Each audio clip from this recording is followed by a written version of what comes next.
Capitola, come to the coast with me. The sun and the sky are free. We'll play in the sand and sea. Capitola, paradise you'll adore. I'll take your hand there on the sand along the shore. We are here at the home of Mick Routh, longtime member of the Capitola City Council, and Mick is going to share some of his memories of Capitola. Thank you so much for being part of the Capitola Memories Project. Thanks, Frank. When you asked me to do this, I've been looking forward to it. I do have a lot of memories. Great. Well, first, tell us a little bit about where you grew up and how it is that you first came to Capitola.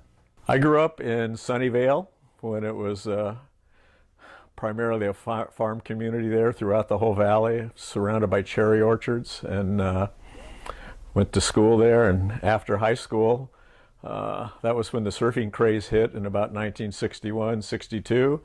And I started surfing then, and so I moved over here after a couple years of college, moved to 36th Avenue, paid $35 a month rent, and tried to surf every day. So I've been here ever since. Now you studied politics, didn't you, when you were in school? Yeah, I was a political science major at San Jose State, and I graduated with a degree in political science and history. And then I went back and got my teaching credential. Then I went back again and got another teaching credential. And then I went back again and got an administrative credential and a master's degree.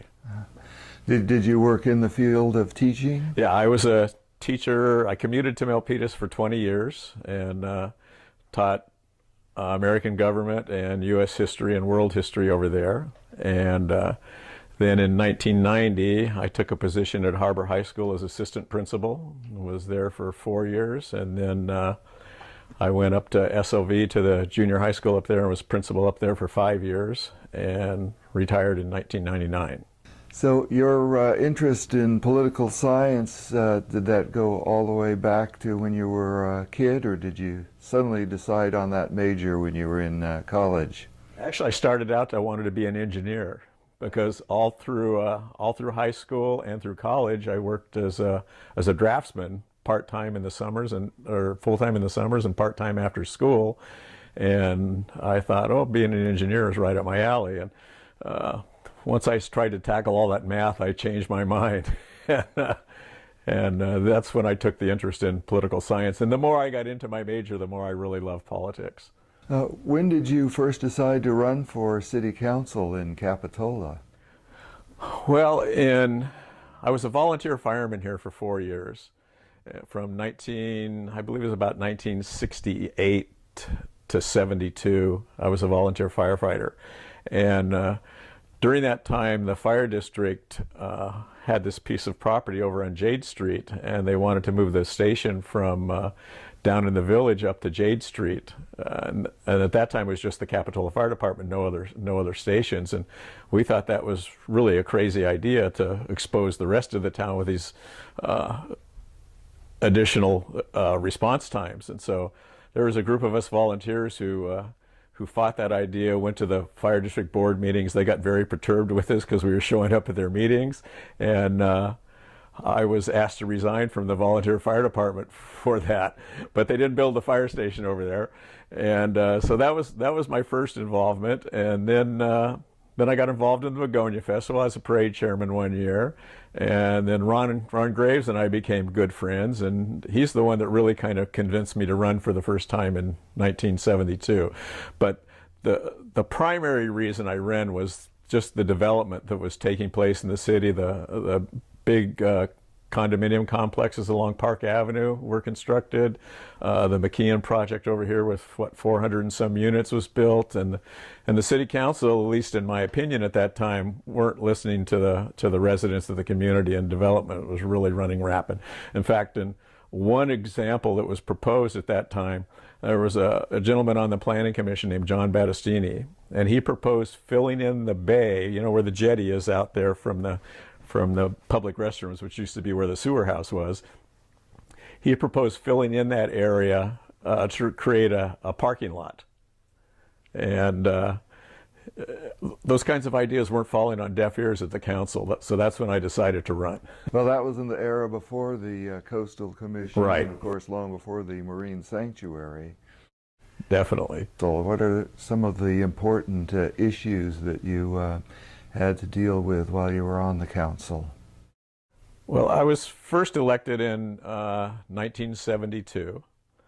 And like I said, one of the things that was taking place then were the really high density developments in Capitola. So I think that was the biggest issue at the time. And one of the first things we did, it was myself, Ron Graves, and Councilman John Lappin, which formed the majority,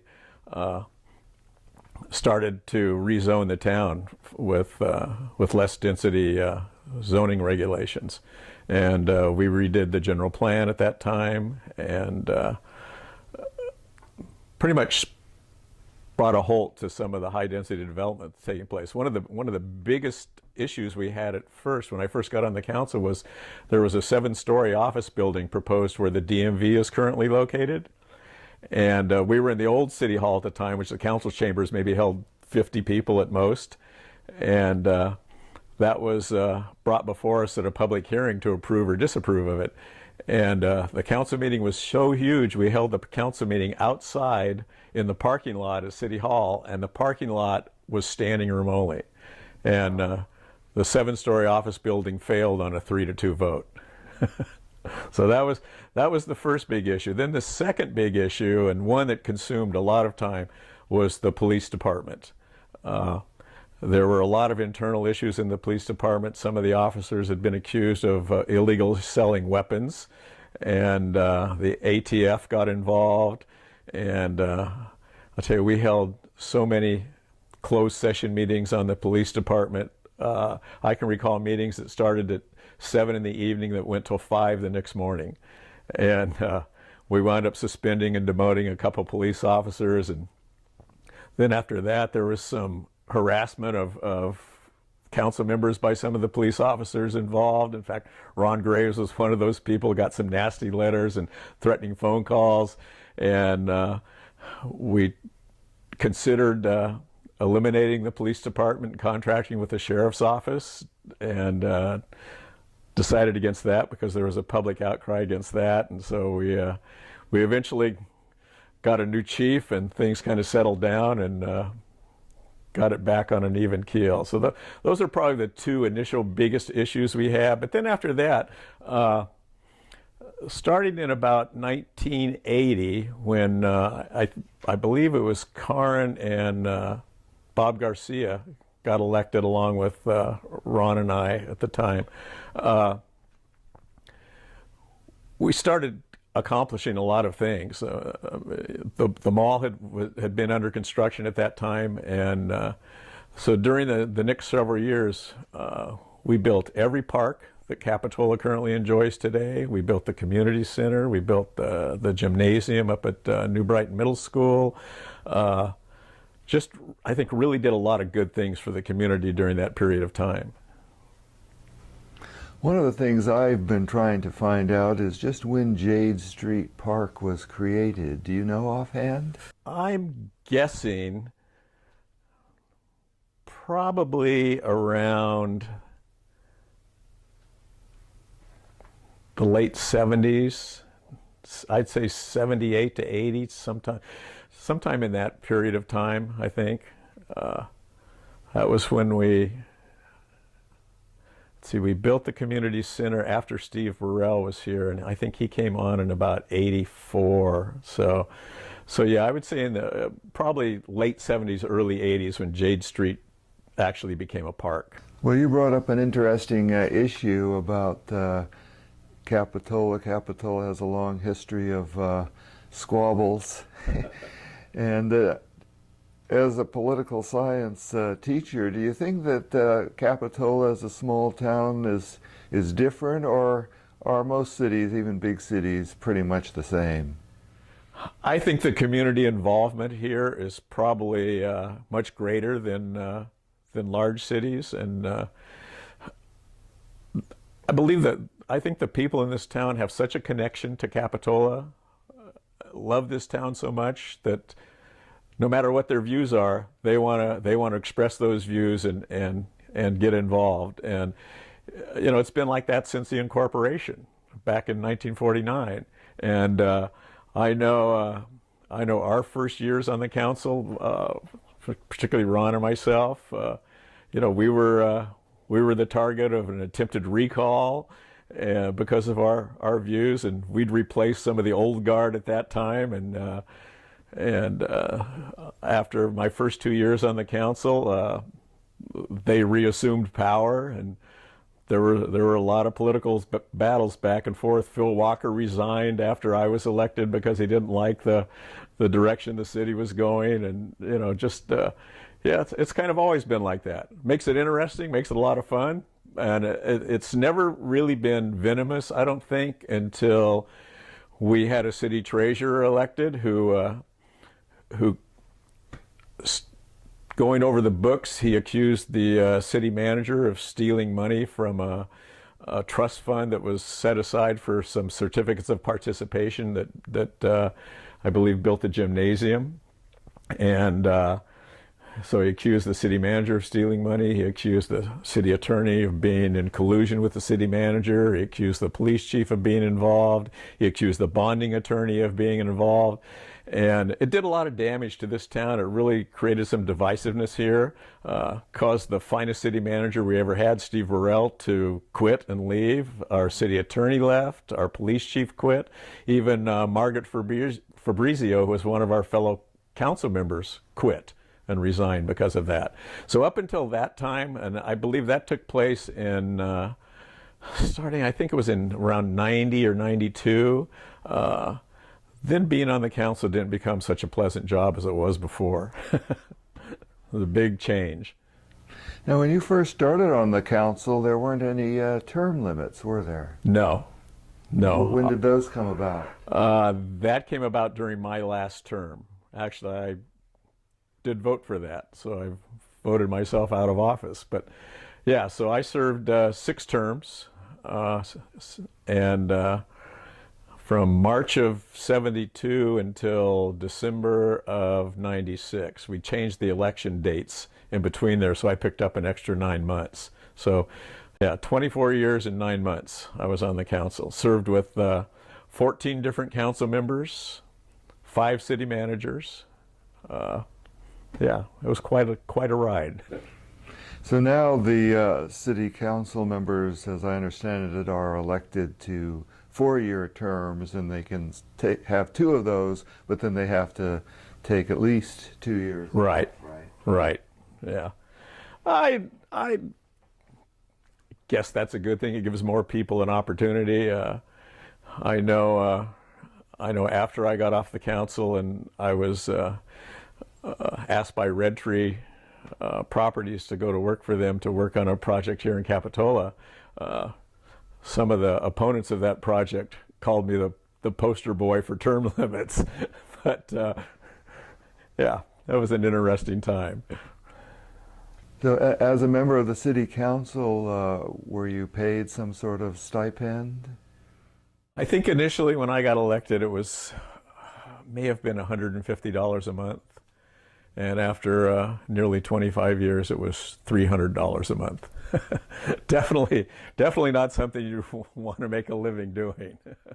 So yeah, there was that. But you know, the good thing with my career in teaching, you know, I had the summers off, had 10 weeks off in the summers, so that gave me time to devote more time to the city.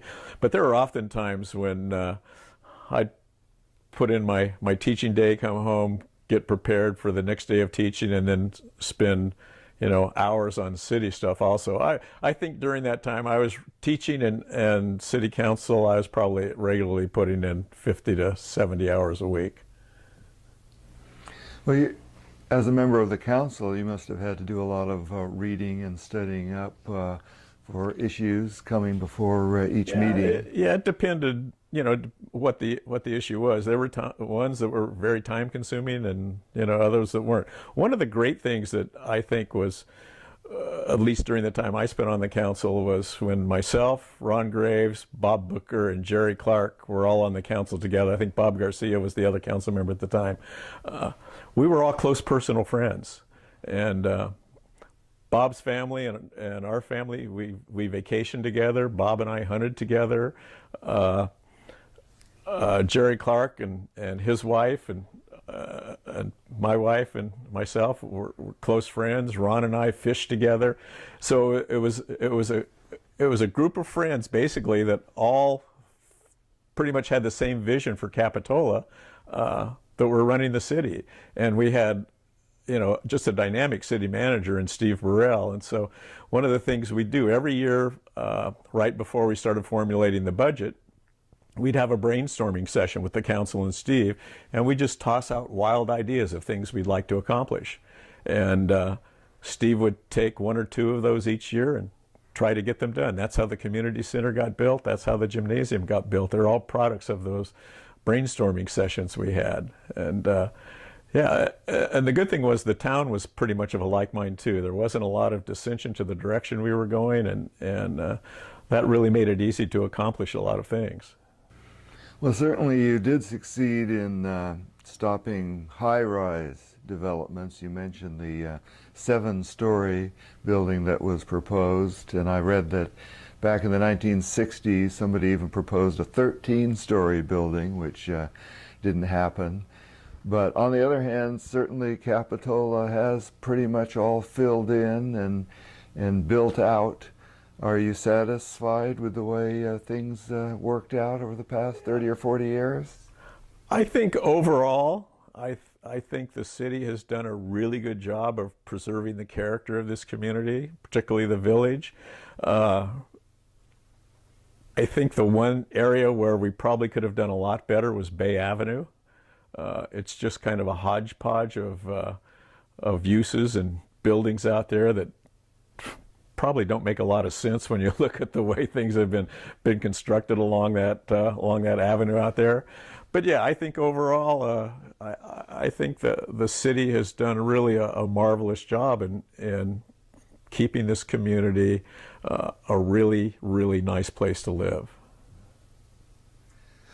I noticed that one of the big issues that came along later on while you were with the council wasn't in the city of Capitola, but that was the proposal to develop the Porter Cessnon property, the Wingspread project. And there was talk for a while, interest on the part of the city of Capitola of actually annexing that property. What was going on there?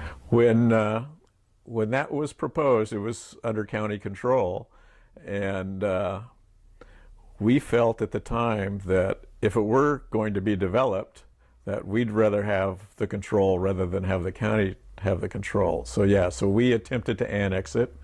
It never got through LAFCO, and we were unsuccessful in doing that. But then, you know, there was the effort by the group of people to have the state purchase the Wingspread property, which was successful. Probably a good thing, because I think if Capitola had been able to annex it, I think the development probably would have been approved in a scaled down fashion. So it's probably a good thing that didn't happen. And you know, the end result was I think a good one for the people in this county. Tell us some more about the Begonia Festival and your involvement with it through the years. Well, I built the first float that I was involved in I think it was 1968. Where Margaritaville is today, that used to be a bar and delicatessen called Ben's. And I worked there part-time as a bartender. And so in 1968, we decided to do a float for the Begonia Festival. It was a big white dove with its wings out like this. And so that was my first experience building a float. And then Craig French and I, who used to be our public works director here, started out as a lifeguard, then with the city crew became public works director. Craig and his current wife, who was his girlfriend at the time, and my wife, who was pregnant at the time in 1972, we opened up a delicatessen called the Capitola Deli in the bottom of the Capitola Hotel. And so we built a float for that. And then my mother and father-in-law owned P&J Liquors downtown, and then we built floats for them. And in 1971, I was the water parade director, and I think we had 14 floats that year, but I'm not certain. But it was a pretty good number, though. So yeah, so that was pretty much my involvement in the Begonia Festival, building floats and running the parade one year. And I think one of the things that changed the Begonia Festival was, back in the day, you could stay down there all night and work on the floats, and you could drink beer while you're working on the float. And then when the city put the 10 o'clock curfew in and banned alcohol, I think that kind of took away from some of the community spirit down there, and probably cut back on the involvement too. Wasn't so much of a party atmosphere. Right. Yeah, it changed the whole thing. Well, we just recently had the goodbye farewell gala for the Begonia Festival, and you said you were there. Did you enjoy it? It was great. It was great. Yeah, I was surprised at how many people showed up. I think it's just a statement to how much the Begonia Festival is loved, and I, for one, hate to see it go, and I suggested to Nels and Susan Westman as we were leaving, I said, we should get a barge next year, build a float and decorate it with some kind of alternative flower and anchor it in the river to show that something else could be done and the Begonia Festival could stay alive under perhaps a different name. Did the Art and Wine Festival also start up while you were on the council? It did. It did. And I really haven't had any involvement in the Art and Wine Festival, but yeah, it started there. I think just about everything Capitola does started during that period of well, I was on the council with all my other fellow council members. Yeah, everything was developed pretty much as you see it today. That's one of the things I'm proud of. When I look around, I see the part that the council played and that I played, and the things that have happened since 1972 and up until the time I left the council. Yeah, I can see our handprint on just about everything that occurred in this town. One of the things I'm most proud of is the Esplanade Park. I was on the chair of the sanitation district for 16 years. And during that time, I struck up a really close friendship with Don Porath, who was the county public works director. And when it came time to build the Aptos transmission line, the sewer line, the force main that collects all the sewage from La Selva Beach and transports it all to Santa Cruz, the sewer house at Capitola was going to be at least modified into just basically a small pump station there. And the sanitation district owned all that property. And so because of that relationship I had with Don, I was able to get him to give all that property to the city at no cost and build the public restrooms. So yeah, I'm real proud of the Esplanade Park there, since I had a major role in that. And the other thing was the Wharf. The state owned the tidelands under the Wharf, and Tom Shanahan owned the lease. And a close friend of mine, Rick Carleen, purchased the lease from Tom Shanahan. And in 82 and 83, when the Wharf suffered all that damage from the waves, Rick really didn't have the money to go in there and repair it. And so actually we were here in my hot tub one night having a few beers and some wine, and we worked out a deal for the city to purchase the lease from Rick and acquire title to the Wharf. And so that was another deal that was kind of worked behind the scenes because of a friendship. And then I guess lastly, the Rispin Mansion, when Howard Deasley attempted to develop the Rispin Mansion. At first he wanted to build a senior center there and restore the mansion, and then he was going to give the mansion to the city. Well, that proposal got defeated at the city council. And then he wanted to build subdivide it and build 15 houses and restore the mansion. That got defeated. Then he lowered it to 12, and that got defeated. Well, it turned out that Howard had been a planning commission appointment of Hill Nelson back in the 70s, when Howard built the condo projects on Park Avenue, and I viewed Howard as a big developer who probably shouldn't even be near Capitola. Well, it turned out over the years, Howard and I became very close friends. We hunted ducks together for years and years and years.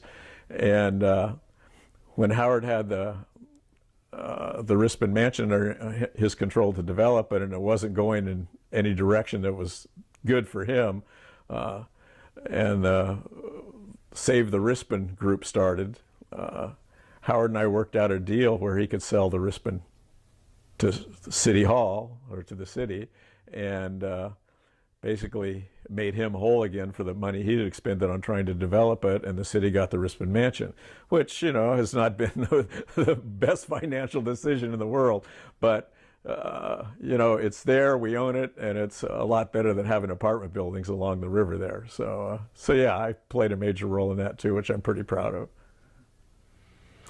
Well, there are plans right now, funding, I believe, to fix up the gardens there at the mansion. And that's been such a long saga trying to find a use. Do you think that someday the mansion will be put to some use? I would certainly hope so. You know, I don't know what that use would be. When I was on the council, we studied it for a potential city hall site. We studied it for a potential library site. And you know, none of those, just because of the cost at that time, turned out to be feasible ideas. But yeah, I'm hoping someday it can be restored. It'd be a great place for the museum.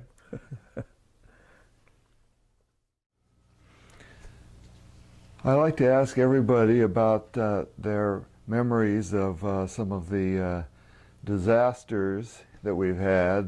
Do you have any memories in particular of the flood of 1982? I do, but I'm not sure if this occurred in 82 or 83. Well, 82 was when the logjam occurred in Soquel and flooded downtown Soquel, which literally saved Capitola, because if that hadn't happened, the village would have been underwater. I think it was in 83 when the big waves hit and correct, yeah, February of 83. Yeah, destroyed the wharf pretty much, and washed, I think it was 9 boats up on the beach. And yeah, I got a call about 3 in the morning saying there were a lot of boats washed up on the beach. And I went down there. I think there were 3 or 4 of us that had 4-wheel drive trucks, and went down there and pulled a few boats out of the surf line up onto the beach with our vehicles, and did that. Yeah, exciting times though. And you know, I look at it, perhaps if that storm of 82 hadn't happened, or 83, we might not own the pier today. So it's you know, there were some good things that came out of it. Were you still commuting over the hill in 82? I started commuting in 1965 when I was still an undergraduate student, and commuted until 1990. Okay. Yeah. So you probably couldn't even get to work for a while there during. No. I used Old San Jose Road primarily as my route, and yeah, that was closed. And I can remember driving home that day from work, and several landslides on that road, and there was one house in particular that I recall that kind of set at the bottom of a cut in the mountain right next to the road, and that house got destroyed. So yeah, I was home for a while. Like the earthquake too, once I got home, I was here for about a week with not being able to go back to work. I think Highway 17 was closed for a while after the earthquake due to a landslide. It was closed for about a week. Yeah, I was on that side of the hill when the earthquake hit. I had just, I was coaching girls volleyball, and I just released my team and was in my car at an intersection in Milpitas, and the earthquake hit, and the telephone poles were shaking, and I thought, oh, this occurred in the fault line up there behind Milpitas, this part of the San Andreas Fault up there. And as the radio station I was listening to went off the air, and as I got on the highway, started coming back over here, the radio came back on and said downtown Santa Cruz was destroyed. Capitola Road had some, serious damage to it. And I thought, oh my God, because my wife and my son were home. And they shuttled us off the freeway in Los Gatos, and all the cars were parking in, I think it was the Los Gatos Inn parking lot, and happened to see a guy with a cell phone. That's when cell phones were first come out. It was one of those monster ones about this big. And he was able to call his wife in Scotts Valley, who was then able to connect to my wife here. And we found out everything was okay. We had very little damage in our house, no structural damage, just, the cupboards were emptied and stuff. But then I went down to walked down on the highway where the highway patrol had the road blocked off, and Highway 17 blocked off, and who comes driving up but our city public works director in a city car. And so I jumped in with him and came back over the hill with him. Oh. Got home, and it was very eerie coming down past Pasatiempo. As you come in, you can see Santa Cruz down there. It was totally black, no lights at all, with a couple of helicopters with those big spotlights flying over. Very, very eerie. And so then we got here. We were fortunate. I have a generator, and so we could have lights and TV, and this is a pretty tight-knit block in the Jewel Box, this street here, and so we had big barbecues out in the street during that week because people had to get rid of their food and refrigerator and stuff, and so yeah, this neighborhood really came together. Oh, that's nice. Yeah. What accomplishments are you most proud of? One of the things that occurred when the first time I was mayor, Pat Gilbert, who was a resident here in Capitola, came to me with an idea to start a junior guard program. And we'd worked with Wayne Fonts, who was the principal of the junior high school at the time, to start a community school program. And so we thought, well, the best way to do this is through the community school program. So Pat and I and Wayne got together and kind of put together that proposal for the junior guard program and took it back to the council, and the city manager worked out all the details and got that going. My son was in the first group of junior guards. I think there was probably no more than 30 kids in it.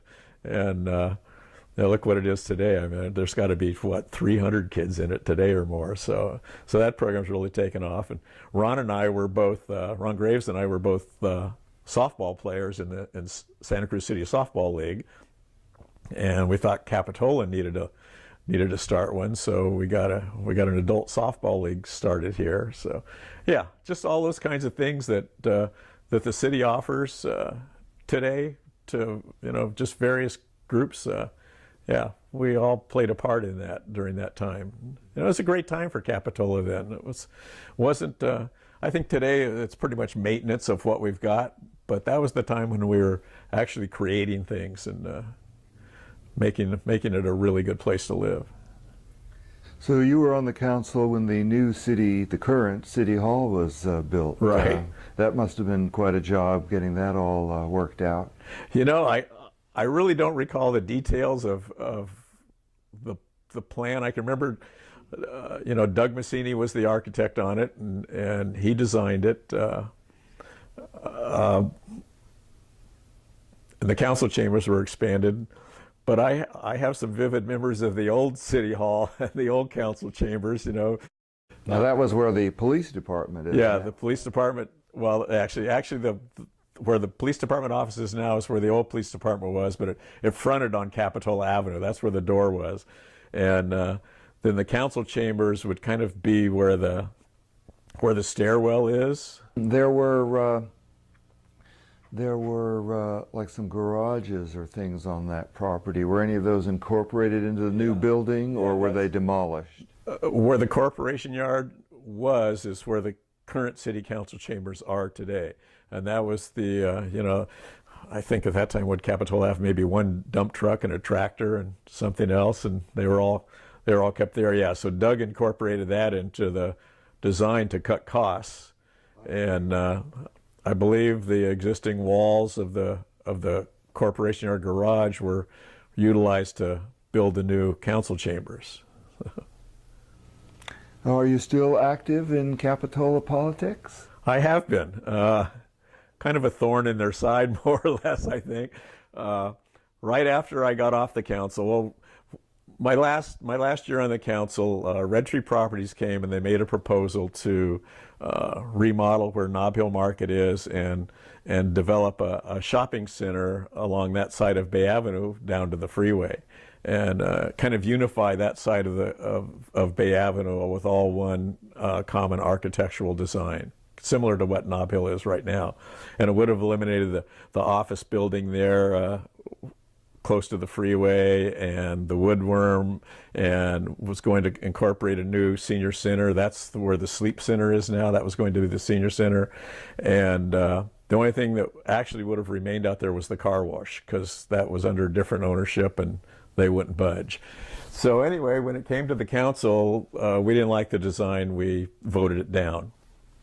And when I got off the council in December of '96, probably about 6 months went by, and Redtree Properties contacted me and said, Mick, would you work with us to develop a design that the community would support? And I said, sure. They said, it'll probably take about 6 months.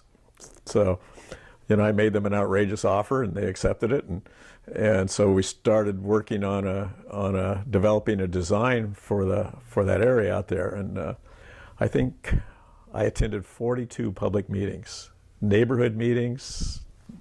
We broke the community into areas of about 2 or 3 blocks and held neighborhood meetings at people's homes, at the senior center, up here at Jade Street, and over about a 6-month period, we came up with a design that the community supported, and it was going along pretty well until the CEO at Redtree said there was going to be a Borders books included in it. And when the community found out there was a Borders books, and how much beloved Capitola bookstore was, there were some people in the community that really went crazy over that idea, and I got beat up pretty bad politically over that Redtree proposal. But it did pass through the council, and a group called WAVE, working to save the village environment, something like that. They filed a lawsuit challenging the adequacy of the environmental impact report, and the judge ruled that there had to be more work done on the EIR. And Redtree had already spent close to $1 million on this project that was only supposed to take 6 months, and by that time I'd been with them for 3 years, and so they threw the towel in on that. So that was one thing. And then the latest proposal where the city proposed tearing down City Hall, building a hotel and a parking garage. Myself, Nels Westman, Susan Westman, Gail Ortiz, Steve Woodside, we banded together and kind of led a group to fight that, and were successful in overturning that idea. So that, and now the city's studying traffic patterns in the Jewel Box area here, so I've been involved in that also. Tell us a little bit about the library history and things that happened while you were on the council. The library used to be located right across from City Hall in about probably about a 400 square foot building. I think it's where that new building is going up right now, the Fuse Architects have designed. And yeah, it was there for years and years and years, and then the county closed it, and that's when Capitola started to embark on it, developing a new library, and took several years of negotiation with the county to come up with an agreement about the library and then how it would be funded, and then we put the temporary librarian up there, and I haven't really been involved with the new library scheme at all. I know Gail Ortiz has kind of been leading that one, but I understand now it's getting very close. So. Well, we get new members on the council from time to time. What advice would you give to someone who's just going on to the council? When I first got on the council, I think I was 28 years old. At that time, I was the youngest person that ever gotten elected. And when I look back now, I didn't know a thing. I was so naive. I would say just look and listen for a while. You know, I don't think you can go in there and make big changes right away if you come in with a personal agenda. I don't think that works. I think it alienates you from the other council members. And yeah, just look, listen.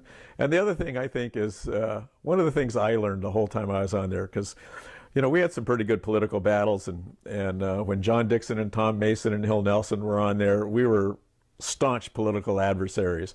But we learned, and I learned, you can go there and you can raise hell and argue and just beat the drum as loud as you can for whatever thing you're proposing and supporting, but you can't take it personally if you don't win, and you can't take it personally if somebody has a different idea. You know, you can leave the council meeting and go have a beer together and still be friends. And you know, I think that was throughout the years I was on the council. You know, I think that, with the exception of one or two people, that always was the case on the council. Is there anything else that we haven't covered that you would like to share? I guess my concern for the future is we have a lot of new people moving into town, and I don't think they have that connection yet that those of us that have lived here for a long time have developed over the years. And it just kind of concerns me that when various issues come up, without that connection and the history and the appreciation of all that's gone on in this community before them, that the process for changing this community could happen, not in a good way. So I think we have to stay vigilant to keep it the way it is, so remains a great place to live. Well, thank you so much, Mick, for sharing your memories as part of the Capitola Memories Project. Well, thank you. This has been a lot of fun.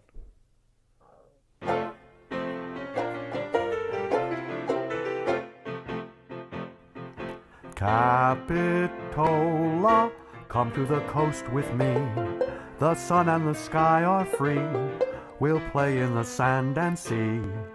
Capitola, paradise you'll adore. I'll take your hand there on the sand along the shore. Capitola, over the bridge we'll go. We'll capture the sunset glow and wait for the creek to flow. Capitola, sway to the ocean's roar. Beside the strand we'll hear the band down by the shore. Capitola.